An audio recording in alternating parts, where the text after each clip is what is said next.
Hi, I'm Ty Tashiro. I'm a social scientist, a relationship expert, and the author of The Science of Happily Ever After. I'm excited to share some information with you about this course on the science of dating. I'll tell you how I got into the topic a little bit when I was in graduate school for my PhD at the University of Minnesota. I went to Minnesota to study stress and trauma, and while I enjoyed that research area and found it to be important work, it can be a little bit stressful sometimes studying that topic. During my first semester, I also took a course called The Psychology of Romantic Relationships with Ellen Burchide, who was one of the founders of relationship science, the application of the scientific method to understand romantic relationships. In Professor Burchide's course, I learned about the science of attraction, about what made ongoing relationships successful, and why breakups and divorces exerted such a powerful psychological influence on people's mental health. I was fascinated by the idea that you could apply scientific principles and statistics to describe psychological phenomenon about relationships that seem entirely indescribable, or to use scientific methods to organize variables and data in a way that made perfect sense. Maybe most shocking to me was that you could take brief measures of partners' characteristics or do brief observations of partners in a laboratory and predict things like marital happiness or divorce that would occur 20 or 30 years later. I ended up working with Professor Burchide through a stroke of luck and had two foci then in graduate school. I continued to do the research on stress and trauma, but also then took a look at romantic relationships, investigating things like romantic attraction, why people blame their partner for everything that goes wrong in a romantic relationship, and also kind of merged my two areas of interest to investigate why relationship breakups and divorces are so stressful and how people sometimes grow or see new perspectives after a relationship ends. The other thing that I found striking about relationship science was just how powerful the quality of our romantic relationships are, how powerful our romantic lives exert an influence on our overall well-being. There are few variables that are more strongly predictive of our overall life happiness and life satisfaction than the quality of our romantic relationships and dating lives. So I find it to be one of the most important decisions that people make when they decide the person they want to be with for the rest of their life in a lifelong partnership or a marriage.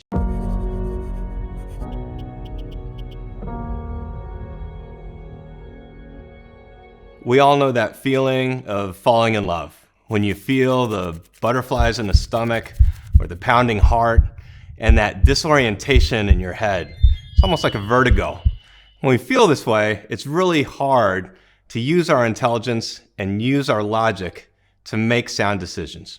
While there's no feeling better than falling in love and the emotions and the physiological feeling that comes with that, it's also critically important that we use our reason and logic to make sound decisions about the kinds of romantic partners we choose and the romantic relationships we choose to enter. The type of romantic partner you choose will have a powerful impact on what your relationship will be like. Oftentimes, when people think about why it is that a relationship worked or didn't work, they oftentimes focus on the relationship dynamics itself. What happened once a relationship had started? In fact, one of the most important decisions you'll make is choosing the person that you'll be in the relationship with in the first place. The decisions we make about who to swipe right or swipe left on, who to ask on a date, who to go on a second date with, all of these early decisions about the type of partner we choose to be with will have a powerful impact on what our relationship will be like. Researchers have asked people over the course of decades, what is it that you want from your romantic relationships? Of course, they found that there's dozens or hundreds of different things that people want from their relationships. They might want to have fun. They want to be sure they can trust their partner. They might want to get married or have kids together. But when you kind of boil it all down to the most essential components, what researchers find is that there's really two things that matter most. People want romantic relationships that, of course, are going to be happy, and they want romantic relationships that will endure or be stable. In relationship research, we refer to this as relationship satisfaction and relationship stability. It's kind of the idea of finding a love story that ends happily ever after. But researchers have also examined how many couples actually find love stories that end happily ever after. And surprisingly, the odds are not very good. When it comes to relationship stability or avoiding divorce, the numbers are not encouraging. About 41% of first marriages end in divorce. An additional 10 to 15% of marriages will end in permanent separation. So not a legal divorce, but partners will be separated for all intents and purposes, divorced for all intents and purposes. An additional 8 to 10% of couples are chronically unhappy, which means they'll have more years of dissatisfaction or unhappiness than happy years together. If you do all the math and add all this up, it turns out that about 40% of couples have relationships that are both satisfying and stable. Although this isn't a very encouraging state of affairs, I like to be the kind of guy who looks at the glass 40% full versus 60% empty. And one of the reasons for my optimism is that there's tips and tools and strategies that anybody can use to improve dramatically their odds of finding relationships that are both satisfying and stable.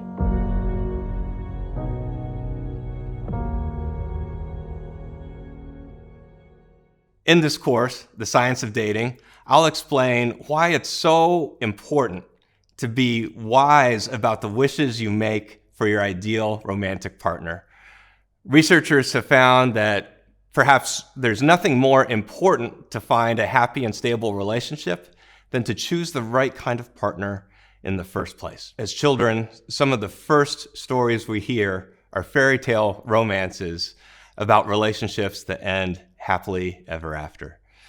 The adult reality, though, and what researchers have found, is that only about 40% of real-world couples actually find love stories that end happily ever after.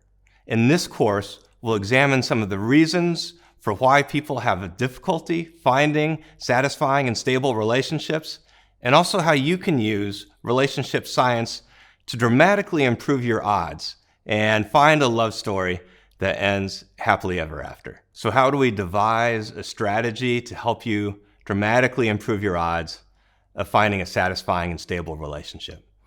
Believe it or not, we can go back to the fairy tale idea of a fairy godmother providing you 3 wishes. And if you can just imagine for a second that I am your fairy godmother and I can grant you 3 wishes for your ideal romantic partner, what would be the 3 traits or characteristics you would wish for in your ideal mate? Maybe go ahead and take a second and just think to yourself or sketch down what those 3 qualities might be. What researchers find is that, surprisingly, almost nobody steps back in life and thinks about prioritizing the things they actually want in their romantic partner. If you're like most people, you probably want dozens or hundreds of characteristics in your ideal mate. That's totally fine to do. But we want to take that list and we want to prioritize the 3 most important things. Let me run you through a quick thought experiment to explain why. Imagine you want to choose a male partner. Let's say there's a room of 100 eligible bachelors that I've randomly selected from the population. You get to choose among these 100 people by identifying the 3 characteristics that are most important to you, or your 3 wishes. Now, let's say it's the case that you want a partner who's tall. Maybe that means someone who's 6 foot or taller. Well, 80 of those men would walk out of the room at that point, because only 20% of men in the United States are 6 foot or taller. Okay, so that's a pretty big hit off the first wish. Let's go to the second wish. Let's say you want someone who matches your political beliefs or your political party. Well, let's say you want someone who's Republican or Democrat if we use US parties. It's only about a 30% chance that someone would match you in political affiliation. So, among the 20 men left, 16 of those men would walk out of the room. So, from the original 100 eligible bachelors with 2 wishes, you're already down to 4 men. Let's say you want someone who is a doctor or a lawyer, not an unusual wish sometimes. Less than 10% of men are doctors or lawyers. So you'd be left with about 0.4 of a man, or a fraction of a man. It doesn't really matter which 3 wishes we go through. It's almost inevitably the case that when we start with 100 eligible bachelors or bachelorettes and go through the 3 wishes, we're left with 1 or a fraction of a person. So you can easily see why it's so important to have your priorities straight and to have the 3 most important characteristics you want very clear in your mind when you select a partner. One of the things that you can quickly do if you'd like to do an exercise that I think is pretty informative is take out a piece of paper or just on your phone, you can make a list for yourself of the traits and characteristics that you would want in your ideal mate. Now, go through that list and rank order the top 10 characteristics that are most important from 1 to 10. This won't take you probably more than 10 or 15 minutes, but research would show this is actually one of the most important activities you can ever do for the health of your long-term relationships.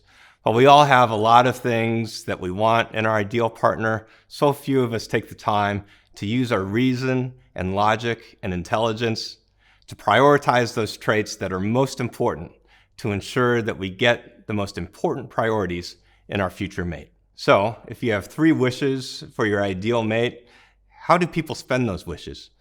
Researchers have spent a lot of time investigating how people select romantic partners.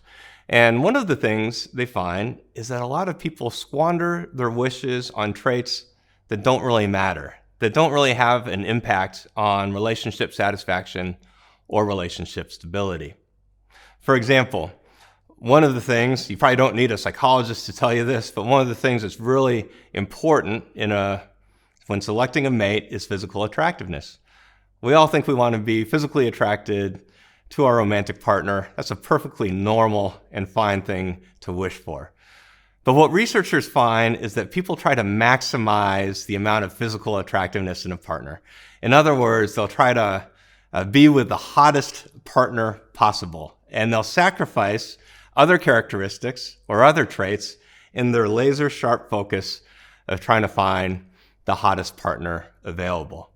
So here's an example of where there's nothing wrong with being attracted to a partner, of seeking out a partner you're attracted to. But the mistake here is to overemphasize physical attractiveness at the cost of other characteristics that might be more important for long-term satisfaction and stability. A similar phenomenon happens when it comes to choosing partners based on their wealth or socioeconomic status. Researchers find that people consistently try to maximize the amount of wealth or resources in a potential partner. While this is important up to a certain degree to be financially comfortable, there's really no added benefit to getting a partner who's really wealthy versus just financially comfortable. But people will sacrifice other traits and characteristics once again to try to get the wealthiest partner available. So, people spend 2 of their 3 wishes on physical attractiveness and wealth, but these are actually squandered wishes because they're not highly predictive of what people actually want from their relationships. There's a host of other traits and characteristics that are far more powerful predictors of romantic success. In this course, we would take a look at personality traits and attachment styles as 2 examples of how you can frame better decisions for romantic partners. There's personality traits that might seem initially alluring, but that in the long term are destructive to relationships. And there's also traits that we might undervalue early on that actually have a continued yield over time for our happiness and our stability. In the course, I'll go into depth about the specific personality traits and the specific attachment styles that researchers have found are strongly predictive of long-term relationship success.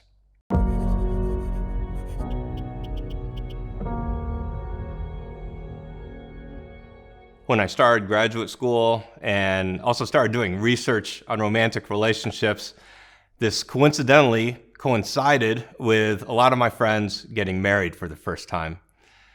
I'd sit there in the pews and watch these people I had loved for years getting married. I remember thinking to myself, maybe a third of the time, I'm not sure that this is a great idea. It really was alarming to think about the enormity of the commitment these people were making, and then the horror I felt at the idea that this actually might not be the best decision or a decision that's been well thought through. The same thing happened when I started getting asked to officiate weddings. I have no really religious background or formal training, but in the United States, you can officiate weddings and serve as the person who marries two people.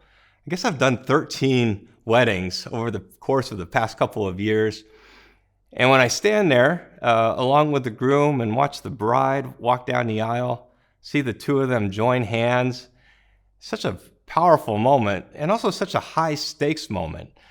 It's yet another time when I realized just how important and consequential this decision is. And as I walked through the vows with the bride and the groom, as they talked about staying together through sickness and health, for better, for worse, until death do them part, I really felt the weight of the commitment and the power that a romantic relationship can have over the course of people's lives. What I've found over the years is that everybody is interested in romantic relationships. Doesn't matter whether you're single or partnered, everybody loves to think about and question some of the things that are so mysterious and interesting about romantic relationships. I found the science of romantic relationships is wildly fascinating as well. It illuminates all kinds of unanswered questions about who we're attracted to, why we get into relationships with people, and what makes those relationships successful. In this course, we'll take a broad survey of many things, including why modern dating is so hard and maybe harder than ever before. We'll also look at how you can get around some of these challenges by using strategies and tools that improve your ability to navigate online dating or in real life dating by thinking about what it is that you really need and want from your romantic relationships. I'll give you specific tips and evidence-based advice about what to look for in a romantic partner who's most likely to provide a relationship that ends happily ever after. We'll also explore how personality characteristics, both yours and your partner's, influences long-term relationship outcomes, and also investigate how early attachment models, your ideas about how relationships operate, exert a predictable influence on your romantic relationships. I look forward to seeing you in this course about the science of dating, where we'll explore how to craft a love story that ends happily ever after.